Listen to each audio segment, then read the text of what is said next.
you can be in a relationship that is unhealthy, unhelpful, that includes family violence, which makes you scared. And there can be a part of you that is like, well, I love these people. I love this person. Family violence is a complicated, confusing experience. What's it like for racialized survivors? I'm Andrea Gunrat of the Canadian Women's Foundation. Welcome to All Right, Now What? A podcast from the Canadian Women's Foundation. We put an intersectional feminist lens on stories that make you wonder, why is this still happening? We explore systemic roots and strategies for change that will move us closer to the goal of gender justice. The work of the Canadian Women's Foundation and our partners takes place on traditional First Nations, Métis, and Inuit territories. We are grateful for the opportunity to meet and work on this land. However, we recognize that land acknowledgements are not enough. We need to pursue truth, reconciliation, decolonization, and allyship in an ongoing effort to make right with all our relations. Family violence refers to many kinds of abuse and neglect in families. It can happen against an intimate partner or against a child by a parent or a guardian. It can be elder abuse, sibling abuse, abuse by step-family, extended family, and more.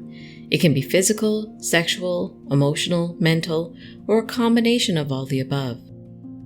I find umbrella terms like family violence challenging. They cover a range of experiences, and that's helpful. But they can obscure gender and power dynamics in their broadness. Women, girls, and two-spirit, trans, and non-binary people face family violence at disproportionate rates. Over the last few years, the rates have only increased in Canada. Umbrella terms can also make it hard to envision how different people experience things in unique ways, depending on who they are. For example, survivors with disabilities have shared how abuse perpetrated by family caregivers tends to get ignored because, in popular imagination, we don't always see how those who take care of us can also hurt us.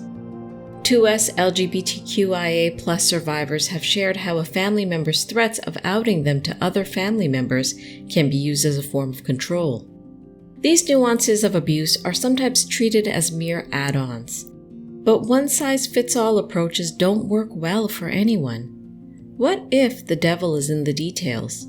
What if exploring nuances can unlock transformative solutions that make millions of people safer? Simone Saunders joins us to talk about family violence in racialized families. Simone is a social worker and therapist in Calgary, Alberta.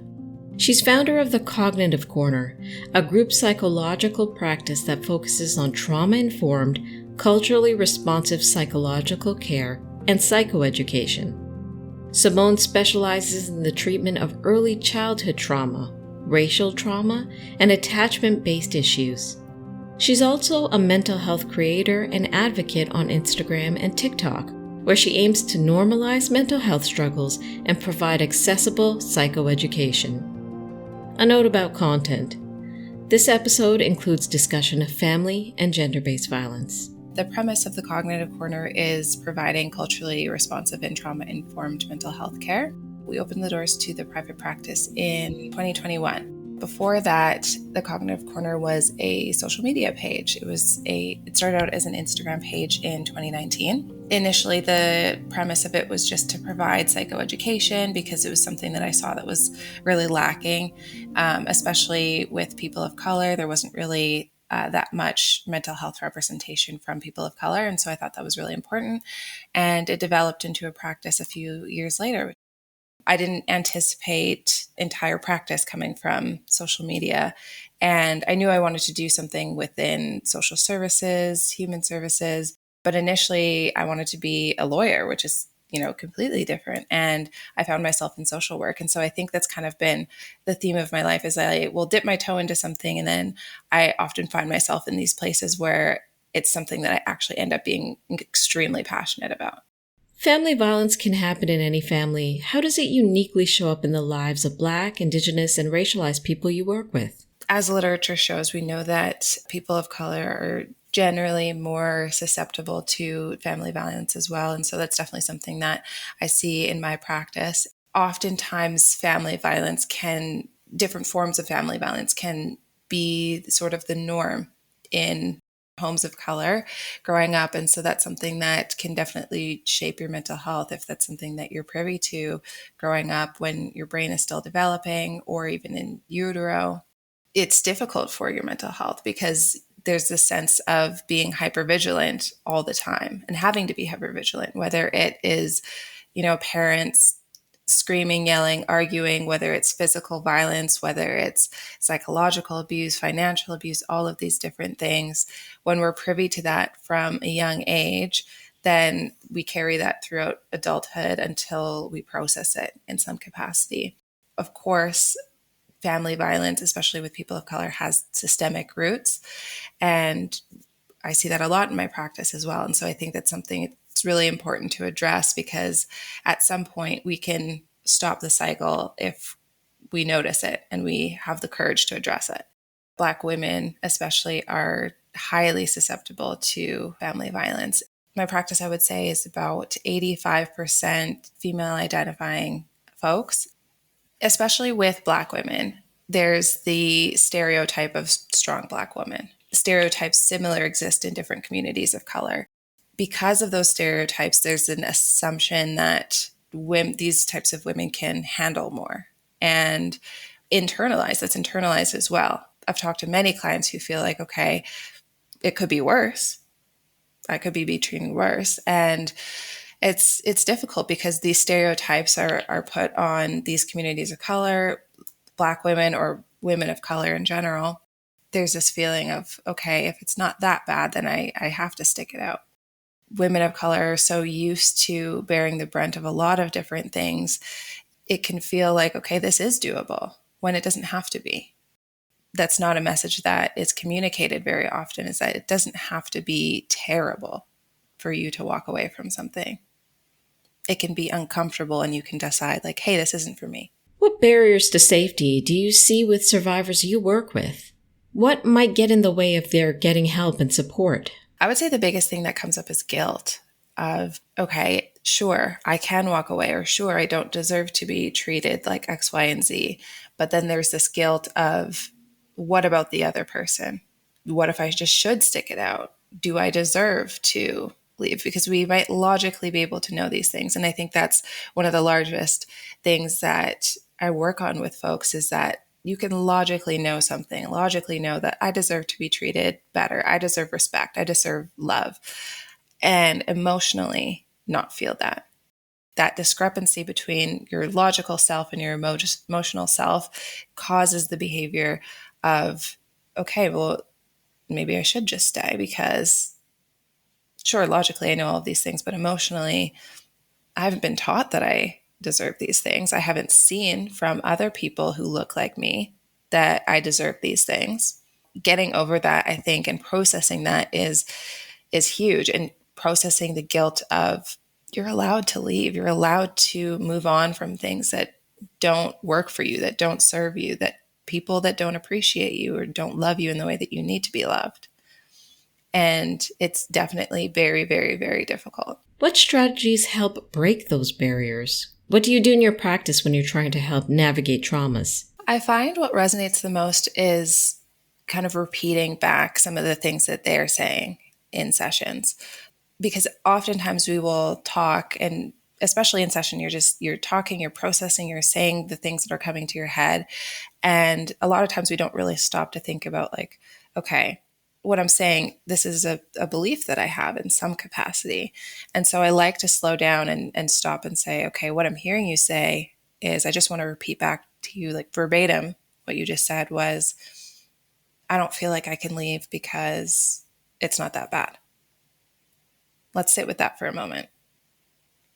And in sitting with the things that they've said, which identify kind of their core beliefs about who they are, how they operate in the world, what they deserve, I find that to be more powerful than any sort of affirmation that I could give them.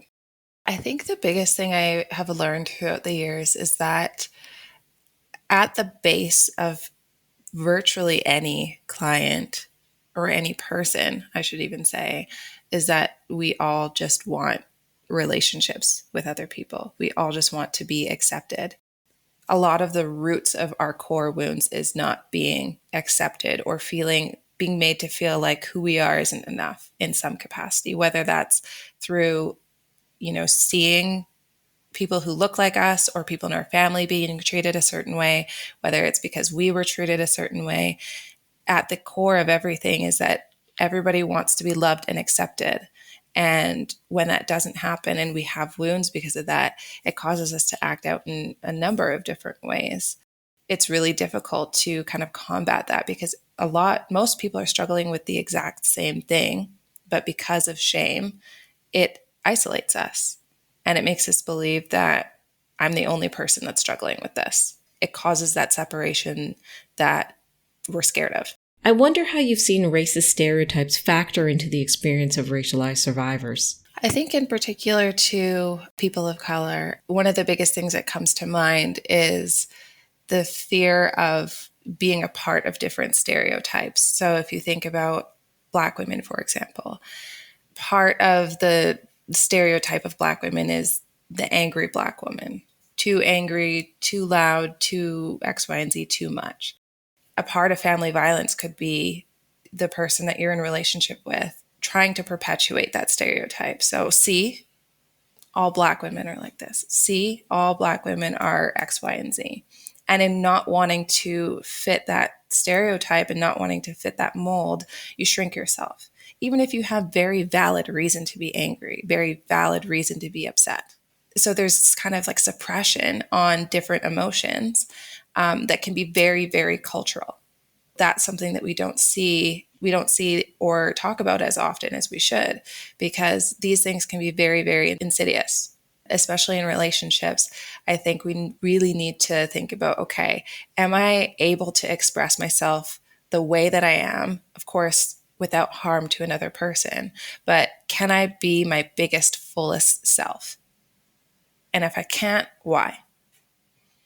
And if that why is because this person is intimidating me, this person is causing me to feel fear, this person is gaslighting me, whatever it might be, then these are insidious signs that this relationship is probably not going in the healthiest direction. What makes a difference for those of us who are going through the shame and blame of it all? What tools and resources can we access? I think it's really about having open conversations and being vulnerable, because I think the largest thing is shame. Keeps us in a lot of different relationships, keeps us isolated. And the more that we're able to talk about what is happening, what is and isn't okay, how you should be feeling in general in different relationships, the easier it is to combat that shame, because two truths can exist. You can be in a relationship that is unhealthy, unhelpful, that includes family violence, which makes you scared. And there can be a part of you that is like, well, I love these people. I love this person. In acknowledging that those two truths can exist, and you can also choose yourself and you can choose to leave, it kind of takes away some of the shame, because I think that there's a sense of you have to be completely unhappy. You have to dislike these people, this person, and then you can leave. But you can still feel love and decide to leave. And if you're not being treated well, if you're uncomfortable, if you're just saying that like, hey, this doesn't work for me, it's also okay to leave. But the more that we talk about it, the more that we can kind of unveil that shame. There's so many tools out there and they're amazing. But at the end of the day, I think what people really need is connection. So how can you build your own community? Whether that's talking to your neighbors, talking to your friends, reconnecting with people, talking to your coworkers, whoever it is. I think at the end of the day, the biggest tool that we can have is building community, because when we don't feel alone, we feel more powerful. All right, now what? Check out the Cognitive Corner on Instagram, TikTok, and other social media. Please listen, subscribe, rate, and review this podcast. If you appreciate this content, please consider becoming a monthly donor to the Canadian Women's Foundation. People like you will make the goal of gender justice a reality. Visit CanadianWomen.org to give today, and thank you for your tireless support.